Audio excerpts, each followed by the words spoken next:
Here's a video response for Ashley Govinder. Hi Mike, I'd like to know what books help you out on your journey.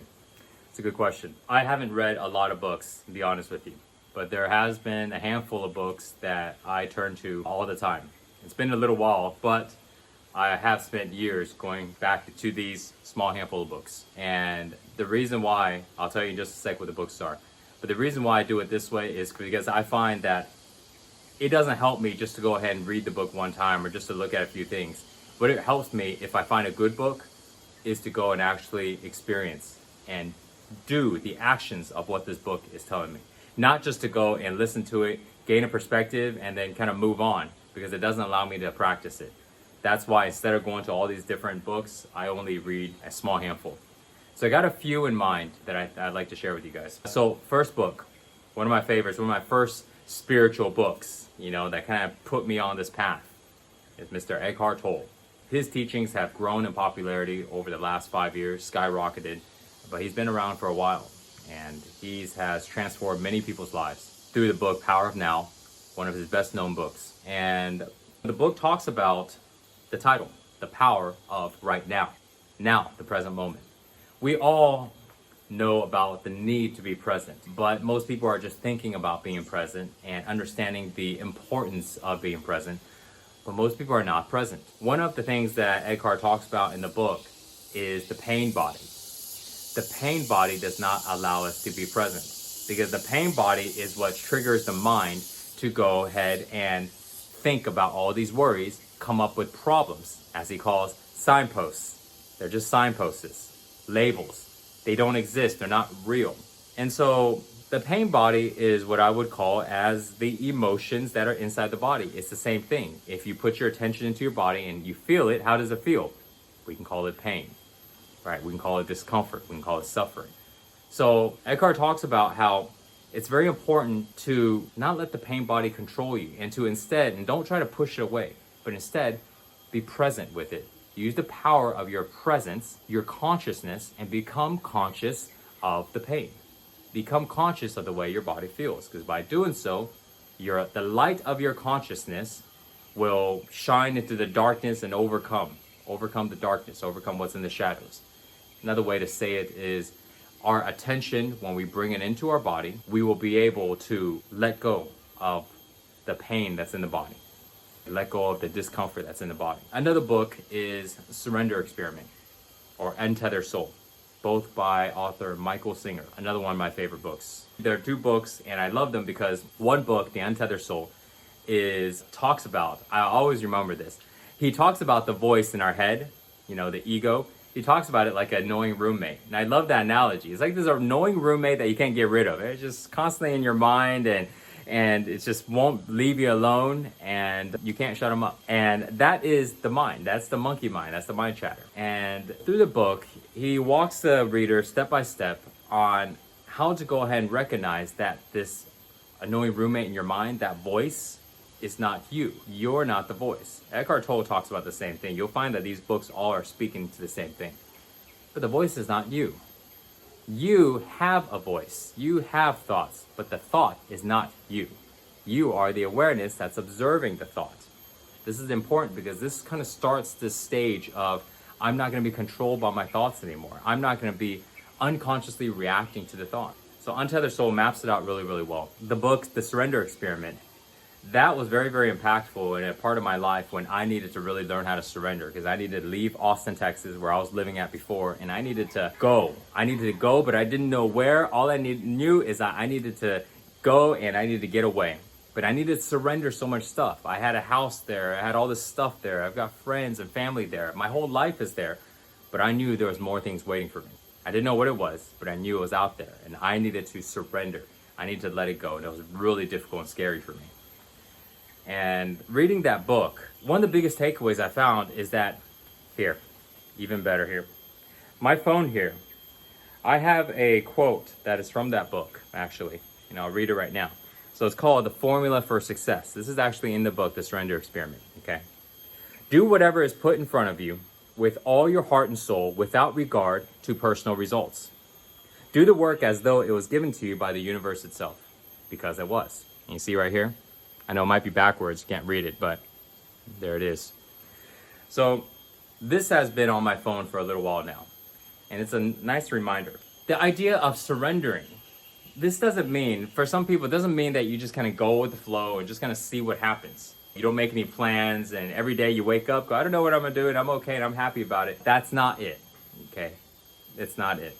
When you're surrendering, what you're saying is that things are gonna come into your life. Things are gonna come into your life, opportunities are gonna come into your life, people are gonna come into your life. Messages and things will come to your life, and it's gonna call you, it's gonna pull you towards it. And it's our job to go ahead and let go of this idea that we are in control of our life and that we know what is best for ourselves and that we know the outcome of everything. If I do this, it's going to happen this way and this way and this way. Let go of that idea, because that idea is the most craziest thing that you can think of. Why? Look around. What is making everything function? There's an energy, an intelligence that is making everything tick on this planet. And it's not you and I. Look what inside your body. Are you controlling all the cells in your body? Are you controlling the sophisticated function that keeps you alive? No, you're not. The most important thing, which is life itself, we are not in control at all. Not out there, not in here. But yet, we think that we can control and that we are making the best choices, that what we want is the best for our life. And what he teaches in that book is when he went deep into meditation one day, I think he was 21 or 22, then he realized that's the most craziest thing. That's not true. Like, no, that doesn't make sense. If I trust every day that everything in my body is going to work out, and it does, I trust that the sun's going to come out and the trees are going to grow and all this stuff is going to happen, there is an intelligence that is orchestrating everything on the outside and everything on the inside. And it's definitely not me and my little insignificant little mind that's been around for this amount of years. And the fact that I think I know what is best for my life is kind of silly. I don't know. And I can't control everything either. So he decided to go ahead and make his life into an experiment by surrendering. By surrendering and doing everything that he can when the opportunity shows up. When things are showing up in front of him, when he is called and asked to do something, to not go ahead and have a personal preference of it, to not try to get personal gain, and to do it because it's asked of him. And he led his life in this way. And the things that he accomplished in his life, the experience and the changes that he's made that's really incredible. So, really good read. So, we're about 9 minutes in this video, so I'll share just a couple more. Keep it short. But like I said, I've only got a handful, so it's not going to be that long. Don Miguel Ruiz, 4 agreements. So let's look at the 4 agreements. Here we are.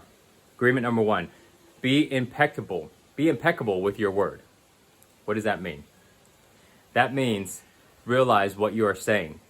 Okay, be conscious of what you're saying. And don't go ahead and say things you don't mean, because your words is magic. Your words will create or your words will destroy.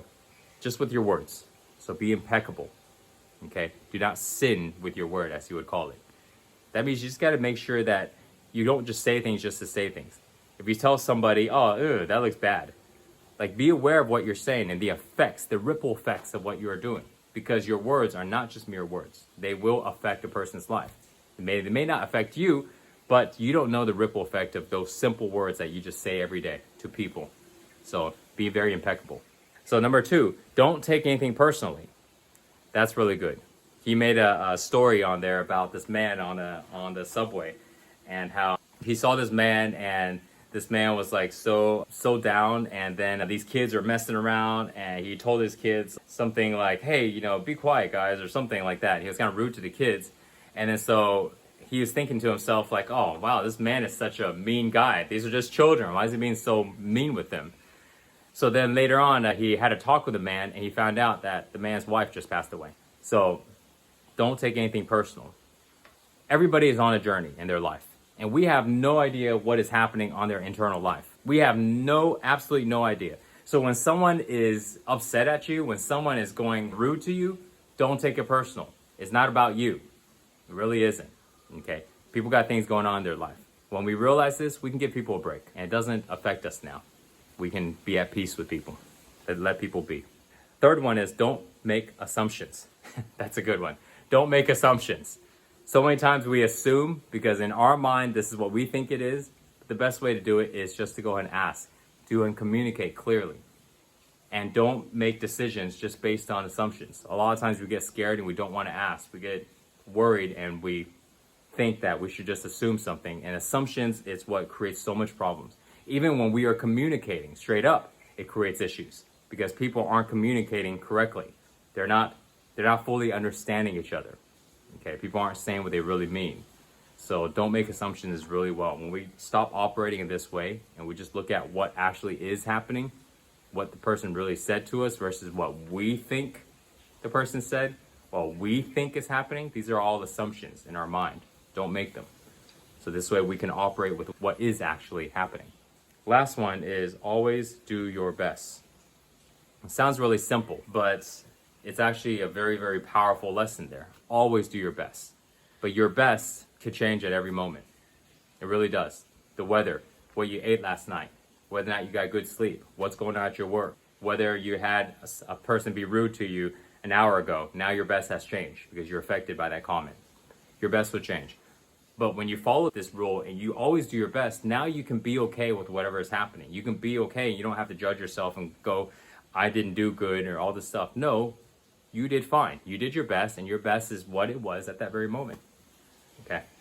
So, 4 Agreements, Domingo Ruse. It's a good book. I'll share one more. So, Autobiography of a Yogi, Paramahansa. That book there, it gave me a insight into what a real spiritual seeker's life looks like, and the experiences that Yogananda went through. And it's very, very extraordinary. For me, somebody like me who comes from an American background, like I have no idea the type of culture and the things that a person would go through in that side of the world. And to read this book and to dive in and how he explains his whole life from childhood all the way to close to his passing days. It's a whole entire story of his life, and it opened my eyes, not just to the culture. That's one part of it, it did. But it opened my eyes to the way that he made decisions. It opened my eyes to the experiences and the people that he met and the extraordinary events that happened. That, as I'm reading this right now, I just got that, I'm reading this, as I'm saying this, I got some chills. Some things you're going to read in that book will seem almost science fiction. They seem almost science fiction. You're like, wow, this is the type of stuff you see in Marvel movies. Well, where do you think Marvel movies came from? When we start to understand about the capacity of a human being, and we start to understand the wider scope of our universe, our life, the other dimensions that exist, we start to see that we have been limiting ourselves. In our little mind, we think this is how it works, but in reality, there are so much more in our life. There's so much more capacity that we can obtain. Autobiography of a Yogi talks about a lot of his experiences, a lot of his teachings from his master. And it really shines into sharing with people some basic things about the body and the mind and the human being. It's one of the books that has been a foundation of some of the teachings that I teach now. And you'll find that any of these books, along with a whole bunch of other books from authors and teachers that personally for myself, I consider to be authentic, real masters of this work. But you'll find that all the teachings are aligned. What I share in these videos and what I share and I coach and I teach my students are aligned because there's only one universal truth. And there's many perspectives of this truth, many different ways to get there, but you'll find that there's still only one. And if you find somebody who's sharing what they're saying as a universal truth, then it must be aligned with other teachers and coaches as well. And if it isn't, somebody's got something off. So Autobiography of Yogi, it's also the book that Steve left on his iPad. When he passed, they obviously went through all this stuff and they opened up his iPad. And the only book that Steve Jobs had on his iPad was Autobiography of a Yogi. Nothing else. Nothing else on there. And that was his last message to the world. Read this. So I read the book many years before that already. It's a very, very high recommended book.